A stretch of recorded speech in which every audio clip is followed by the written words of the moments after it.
Welcome everyone, and today we are talking about binomial expansion. Let's start from knowing what is a binomial.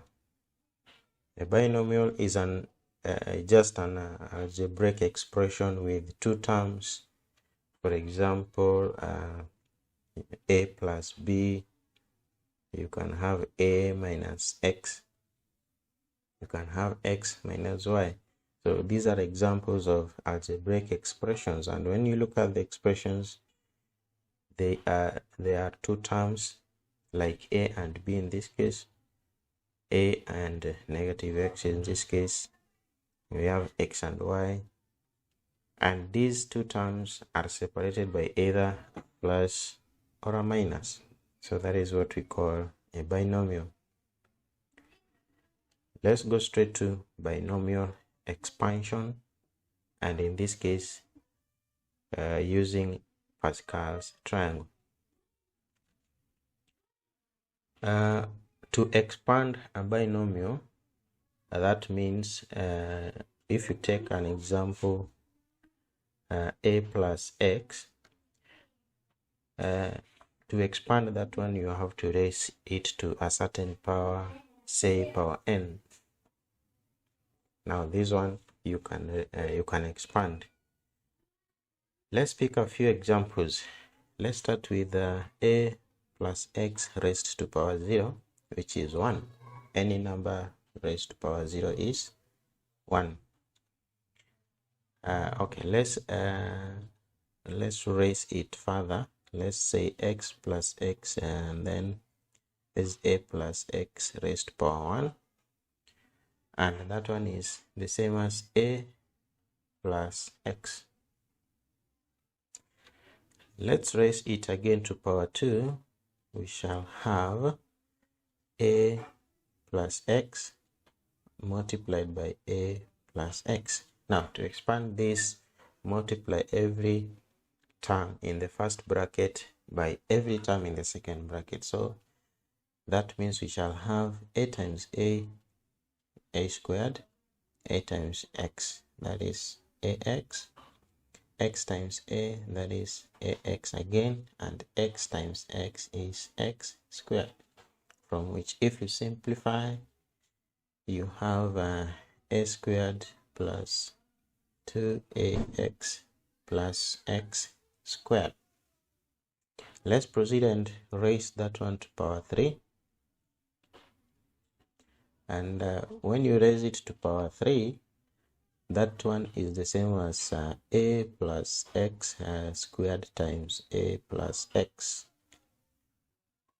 Alright, but a plus x squared we found to be a squared plus 2ax plus x squared. So that means we shall have now a plus x. We are going to take this one and then multiply by a squared plus 2ax plus x squared. Again, we are going to multiply everything here by everything in our second bracket. So that is a times a squared, that is a power 3. And then we have a times 2ax, that is the same as 2a squared x. A times x squared, that is ax squared. Again, x times a squared, that is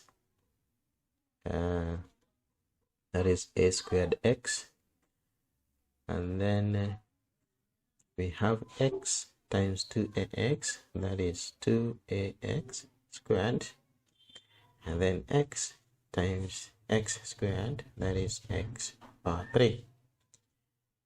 If you simplify this one, we shall have a power 3.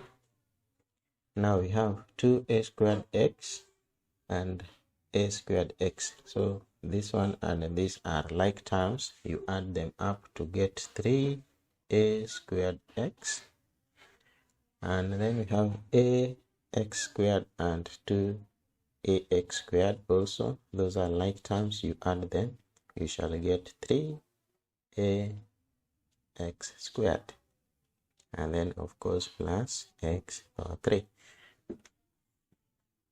Now, if you continue by again multiplying a plus x power 3 times a plus x, that will be a plus x power 4. But up to this point, I would like us to analyze a few things here. Now, when you look at, let's start from a plus x raised to power 1. Now, when you look at the coefficient of this term, the coefficient of a is 1. The coefficient of a here is 1, and the coefficient of x is also 1. Coming to a plus x squared, the coefficient of a there is 1. The coefficient of a squared, is 1. The coefficient of ax is 2, and the coefficient of x squared is 1. Now, what am I trying to do? I'm trying to single out the coefficient of these terms, the coefficient of these terms. So, the first one, we had a plus x raised to power 1, and we had the result as 2 terms, that is a and x, and their coefficients are 1 and 1. When you come to a plus x squared, the result is 3 terms. We have the first term is a squared, the second term is 2ax, the third term is x squared. Now, the coefficient of these terms, the coefficient of a squared is 1, coefficient of 2ax of ax is 2, and then the coefficient of x squared is 1. When you come to a plus x power 3, we have 4 terms. We have 4 terms. That is a power 3, a squared x, ax squared, and x power 3. Now, let's single out the coefficient. Now, the coefficient of a power 3 is 1 again. The coefficient of a squared x is 3. Coefficient of ax squared is 3 again. And then the coefficient of x cubed is 1. When you look at these coefficients, there is a certain pattern. Yeah, this is the first one here, and now when you come to the second one, there is a certain trend from which, if you take 1, add to 1, it gives you 2. All right. Now, when you come to ax power 3, you have 1 plus 2 here, it gives you 3. And then 2 plus 1, it gives you 1. From these examples, you are now able to predict the coefficients of a plus x power 4. That is a plus x power 4. The coefficients will be, you start with 1, and then you have 1 plus 3 to give you 4. 3 plus 3 gives you 6. 3 plus 1 gives you 4, and then 1.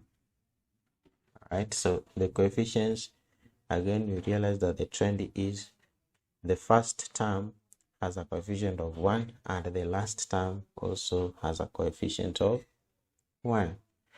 Now, the other thing I would like us to realize again, when you come to a plus x power 2, you realize that the powers of a are reducing, and the powers of x are increasing. Yeah, when you look at here, a squared, and then we don't have x, it means x here is power 0. Now, when you come to the second term, the power of a has reduced by 1, and then the power of x has increased by 1. And then lastly, here we don't have a because a is power 0, and any number raised to power 0 is 1. That is why we have x squared at the end. Same to when you have x plus a plus x power 3, the first term is a power 3. Yeah, the second term, you have a squared x. All right, so the powers of a are reducing as the powers of x are increasing. All right, now that tells you that if you have a plus x power 4, then it means that the powers of a will be a power what? 4 and x power 0. Now when you come to second term, a reduces, it becomes 3 and x becomes power 1, and then a reduces further, a power 2, x power 2, and then a x power 3, and then lastly a power 0 x power 4. So those are how many terms? 1, 2, 3, 4, and 5 terms. And the coefficients, we say in the first term the coefficient is also always 1, and the last one is also always 1. Now the second term, the coefficient is 4, the third term coefficient is 6, the fourth coefficient is 4, and then that one is 1. And then if you simplify, you shall have a power 4 plus 4a cubed x plus 6a squared x squared plus 4ax power 3 plus x power 4. Now you realize how the pattern goes. Again, if you could have a plus x power 5, then it means from here the first term is 1, the second term you take 1 plus 4 gives you 5, third term take 4 plus 6 gives you 10, fourth term is 6 plus 4 10, and then fifth term is 4 plus 1 5, and then the last term is 1. Now this trend here, you can see it forms a figure here like a triangle. Now this is what is called the Pascal's triangle. This is what is known as the Pascal's triangle, and it helps us to expand any binomial expression given to any power.